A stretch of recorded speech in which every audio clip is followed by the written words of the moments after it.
The morning mist at the Circuito de Jerez doesn't just hang over the asphalt, it weighs on the shoulders of every man standing inside the Yamaha garage. In the high-stakes theater of MotoGP, silence is rarely a sign of peace. Usually it is the sound of a crisis. For months, the atmosphere surrounding the Yamaha V4 project had been thick with a specific kind of tension, the kind that surfaces when a generational talent meets a machine that refuses to listen. Toprak Razgatlıoğlu, a man whose entire career has been defined by his ability to bend physics to his will, had spent the previous sessions looking like a stranger in his own leathers. The stop-and-go king, famous for his vertical rear-wheel entries and impossible late braking, was fighting a losing battle against a front end that felt vague and an engine braking system that seemed to have a mind of its own. Inside the garage, the data screens told one story of untapped potential, but Toprak's eyes told another, one of deep, simmering frustration. Every time he pushed, the bike pushed back. Every time he searched for that signature feeling at the limit, the machine remained cold, distant, and uncooperative. The project wasn't just stalling, it was beginning to face the sharp end of Paddock scrutiny. Insiders began to whisper that perhaps the transition from the production-based world to the prototype elite was a mountain too high even for him. As the mechanics adjusted the torque maps in a quiet frenzy, Toprak sat in the corner of the garage staring at a static screen. He wasn't looking at the numbers, he was looking for a ghost, a sensation of trust that had been missing since the first time he swung a leg over this new prototype. But as the sun climbed over the Spanish hills, burning through the Jerez fog, a single-minute adjustment to the bike's geometry began to change the vibration of the entire project. The air in the garage shifted. The mechanics stopped looking at the floor and started looking at the monitors.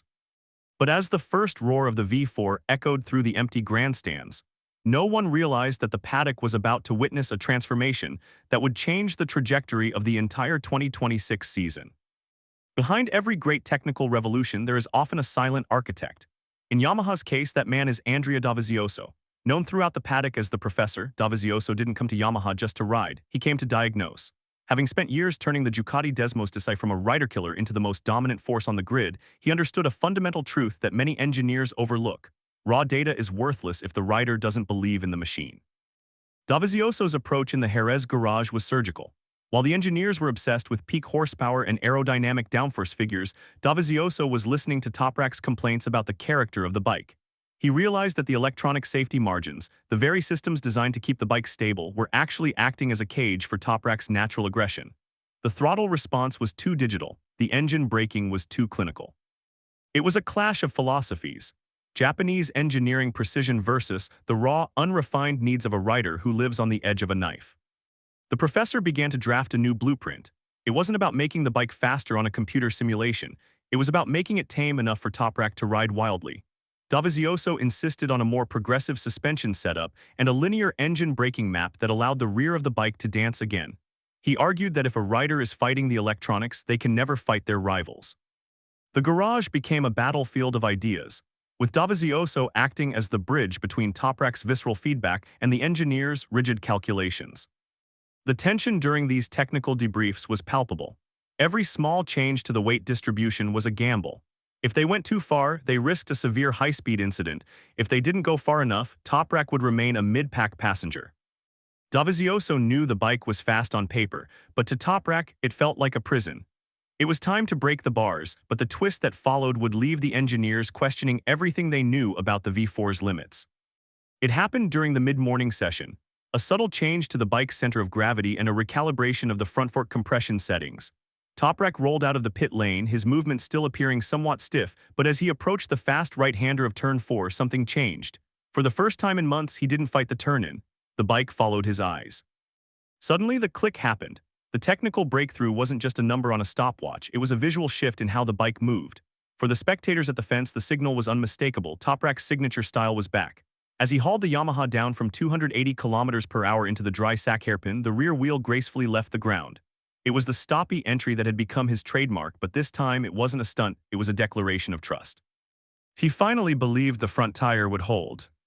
The lap times didn't just drop, they collapsed. What had been a struggle to maintain a consistent pace turned into a relentless assault on the circuit's record. But it wasn't just about one flyer lap. Toprak was stringing together an entire race simulation with a consistency that sent a tremor through the paddock.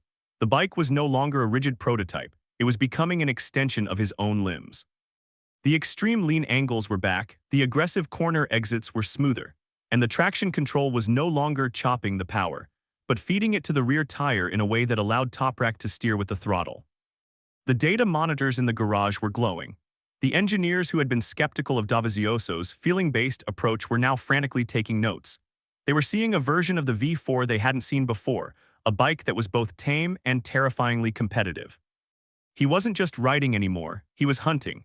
But the Paddock began to wonder, was this real, sustainable progress, or was Jerez merely a temporary sanctuary for a project that was still fundamentally flawed? The bike is starting to follow me instead of me following the bike.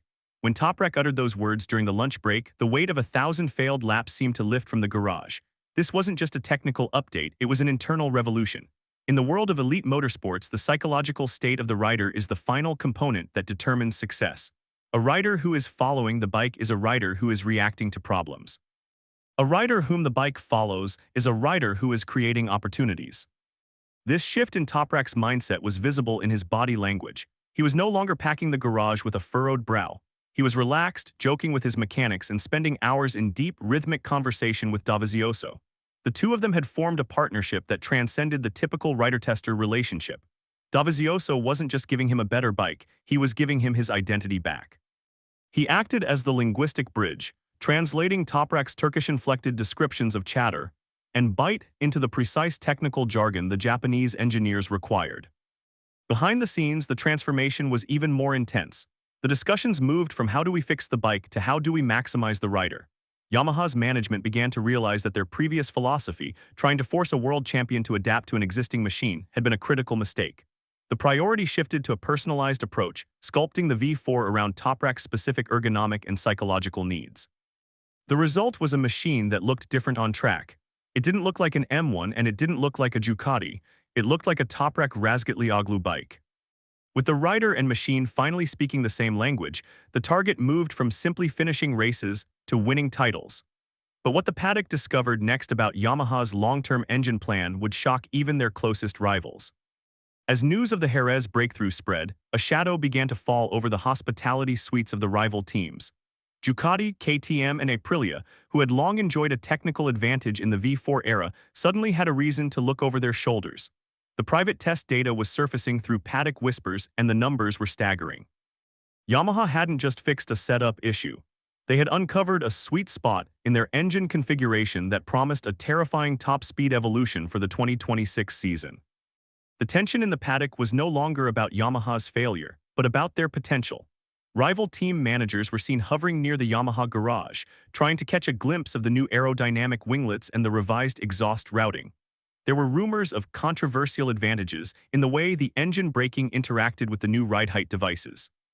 Some insiders claimed that the Dovizioso-Toprak combination had unlocked a secret in the electronics that the rest of the grid hadn't even considered. But the real conflict was internal. Yamaha had to decide how much of this new bike was a result of the Jerez track's unique characteristics and how much was a genuine leap forward. The pressure to replicate this performance at more power-hungry tracks like Mugello or Sepang was immense. The tame feeling Toprak enjoyed in Spain could easily turn back into a wild beast when faced with the 350 km/h straights of the international circuit.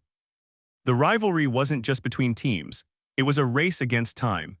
Every lap Toprak completed was another piece of the puzzle for 2026, but the looming threat of technical disputes and air regulations hung over the project like a storm cloud. In the world of MotoGP, finding a setup is one thing. Keeping it under the pressure of a full grid with 20 other riders trying to tear you down is another storm entirely.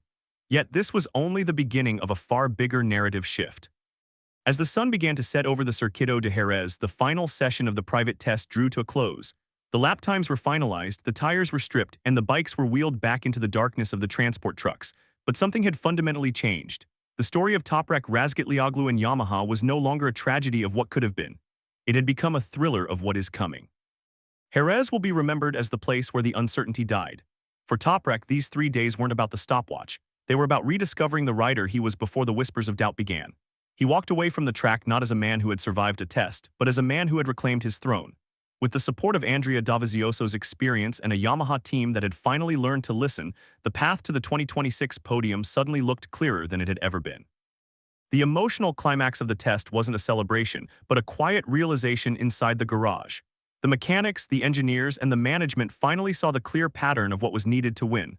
The 2026 grid had just become significantly more dangerous for the defending champions. The sleeping giant of Iwata wasn't just waking up, it was hungry. The story of Toprak's rise with Yamaha may have just begun, but the message sent from the Jerez asphalt was loud and clear.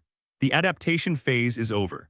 The stop-and-go king has his crown back, and he's coming for the rest of the world. As the garage lights finally flickered off, leaving the V4 prototype in the shadows, one thing was certain.